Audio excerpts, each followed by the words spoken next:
ClancyPasta presents, on average, each resident of the Vatican drinks 74 liters of wine per year. I found out why. Written by Alec 2004.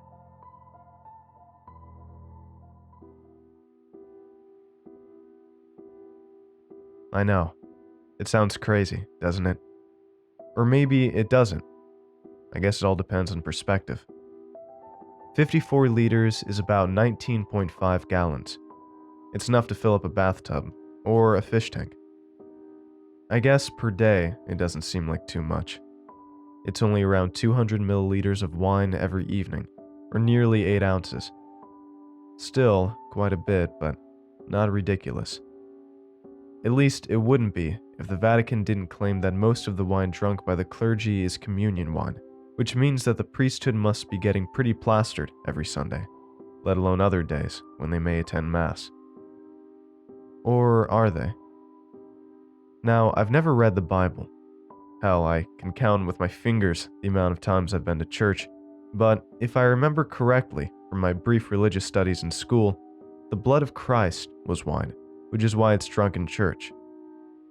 Growing up, I was never particularly religious, at least not to the extent of my parents, so I never really gave it much thought, other than wondering whether, if red wine was Jesus' blood, then white wine must be...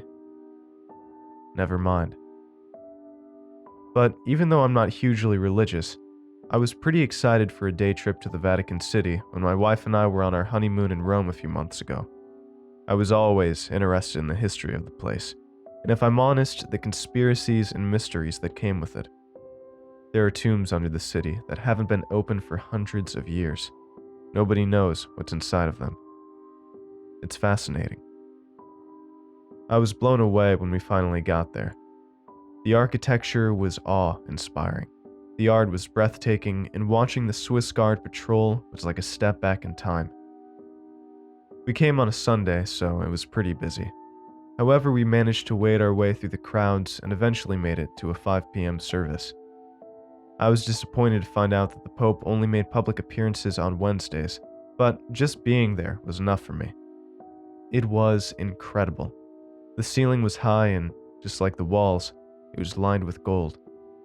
Great marble pillars held up the ceiling and played host to a group of sculptures that rested at the top of them. The floor was marble, and in the center, a red carpet was laid over it, so soft I was tempted to walk around in only my bare feet. When the Mass started, I left my wife inside to pray and went for a walk outside. As I said, it was packed and I'm not overly religious, so it's better someone else got in my seat. Besides, I was much more interested in the Vatican as a place, not as a religious destination. So, when I spotted one of the clergy emerging from a door I didn't see on my map in the brochure, I was pretty intrigued.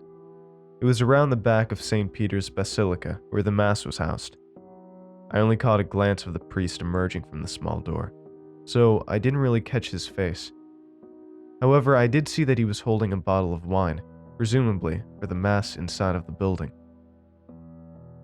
Because the priest was in such a hurry, I couldn't speak to him before he disappeared around the corner, but I did manage to jam my foot in the doorway that he came out of. Looking around, it didn't look like anyone was watching me, so I stepped inside.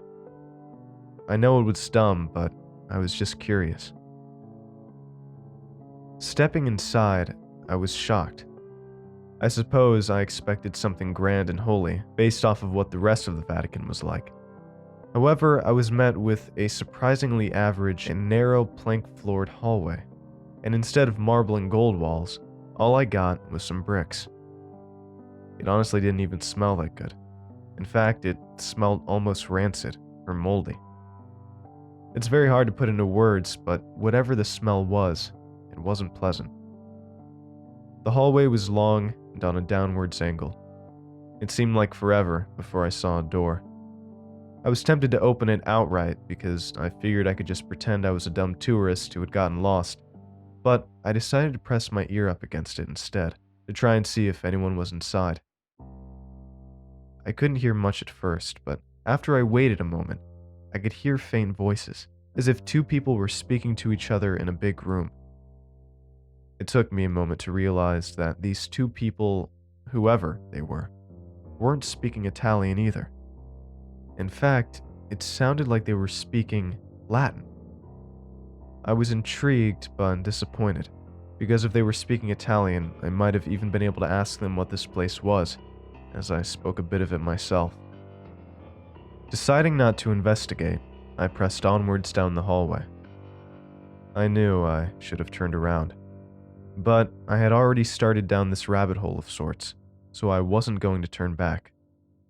I just hoped that nobody was going to walk into me down here, as deep down I knew that what I was doing was much worse than just trespassing, or at least had much larger repercussions. Eventually, I came to another door, this one secured with a rather large and heavy wooden bar running across the door. It was as if it was intended to keep whatever was inside in, rather than to keep anybody out. It was incredibly weird, but I didn't let that deter me. Pressing my ear up against the door this time, I was met with no sound. I carefully slid the bar up and over the two metal rods that held it in place up against the door, before setting it down softly on the ground. I almost worked up a sweat. The thing was so heavy. As I made my way in through the door, the smell only got more intense and caused me to gag. It was foul. Through the door was a small room, the walls of which lined with bookcases and a desk in the middle with a notepad, pencil, and an open book. I dragged the wooden log inside and closed the door, hoping no one would notice, and then walked over to the desk. On the notepad was a table with numbers and what seemed to be dates. It looked like an Excel sheet, except it was all written in Latin. On the top of the paper read, Temporibus Coctoris. I flipped back the pages of the notebook. I saw more tables like this, except with each row lined through, like crossing something off a to-do list. It was strange, but not particularly malicious. But the book, it was something else. Opening it, most of the pages were filled with walls of Latin text. However, as I flipped through it, I came to the bookmarked page, and the text fell away in favor of diagrams. It was diagrams of people putting things into barrels, a red liquid. My first thought was that this whole area was some sort of brewery for the Vatican, until I turned the pages. This time, it was a diagram of the extraction. A young woman was pinned up against the wall. Two priests held lanterns either side of her head, while another knelt in prayer in front of her. Another man had presumably slit her wrists and was draining her blood into a bucket. On the next page, it showed the blood being mixed with something else. Actual wine, maybe? The page after that, it showed older-looking people drinking the liquid, and then an arrow pointing towards the same people looking younger. This must be bullshit, I muttered to myself. There was no way that this actually worked. Furthermore, there was no way that the Vatican actually did this, either. I assume by now you know that I was very, very wrong. I nearly had a heart attack when the door behind me burst open. Two larger men wearing a black tunic and hood walked in, followed by a much smaller man wearing an outfit similar to a priest, but red with a black collar. Shocked, I somehow managed to spurt out that I was lost. The man in the red walked around behind me and peered into the book, which I had stupidly left open, and shook his head. He said something to the other two men in Latin, before one of them stepped up to me and swung some sort of club down on my head. Although I didn't really feel it at the time, when I woke up, I definitely did. I awoke in a small cell made of a mix of brick and stone cobbled together. At the front of the cell was some bars, and just in front of that, a lantern rested on the floor, creating a faint light. What the fuck? I said softly to myself. I could feel my pulse in my head. It was as if someone was beating on the back of my head with a club. Well, I guess that is actually what happened. Looking around my cell, I spotted my jacket in the corner, but not my backpack or any of my other clothes. In fact, I was dressed in filthy white rags. Grabbing my jacket, I saw that my phone was still in a small pocket on the interior of the jacket.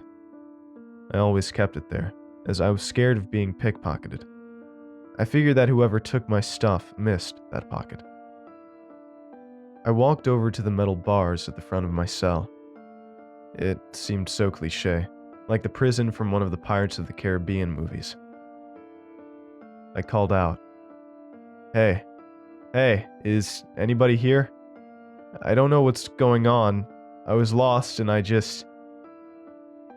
was cut off by a woman's voice. You came down here by yourself? They just took me.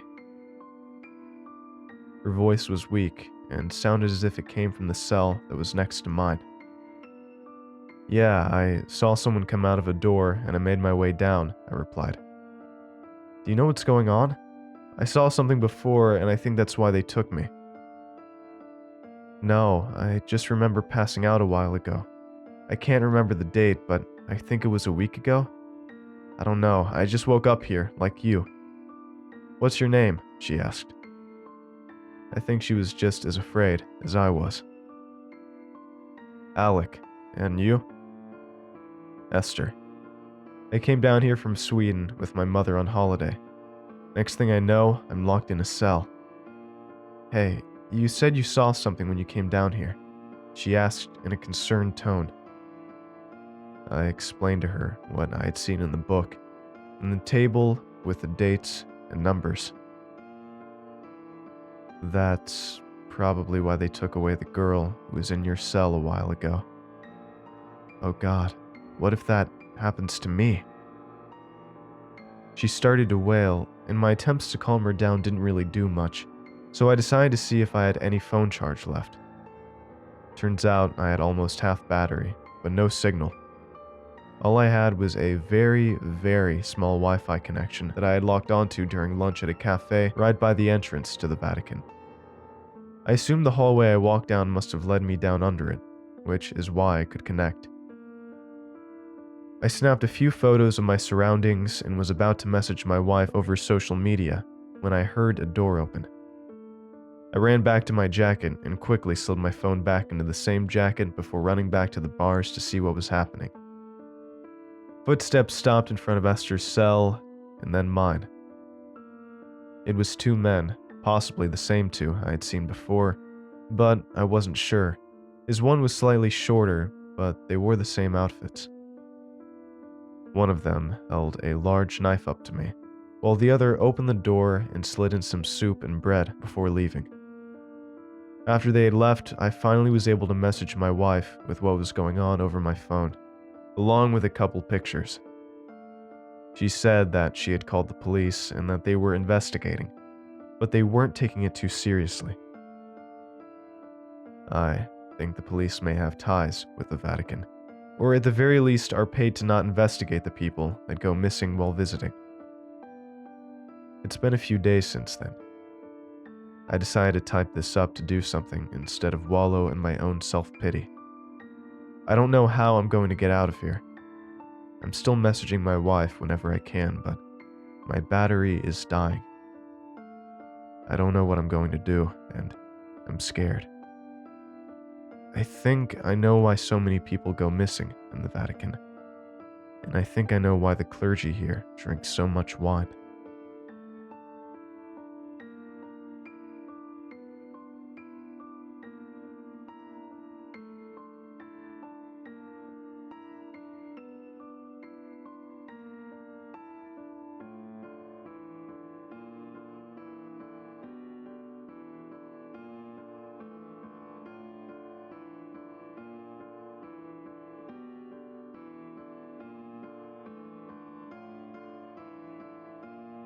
Thanks for watching, and I hope you enjoyed today's video. I want to give a huge thanks to all of my supporters over at Patreon and YouTube memberships. Your support makes these narrations possible, and I appreciate it a ton. If you'd like to join these lovely ghouls, you can head on over to my Patreon at patreon.com/ClancyPasta, or click the join button below to become a member. And if you'd like creepy cool shirts, make sure to head on over and check out my official merch store for some awesome tees, hoodies, stickers, and more. Alright, thank you all for watching, and I hope you have a great night. Cheers.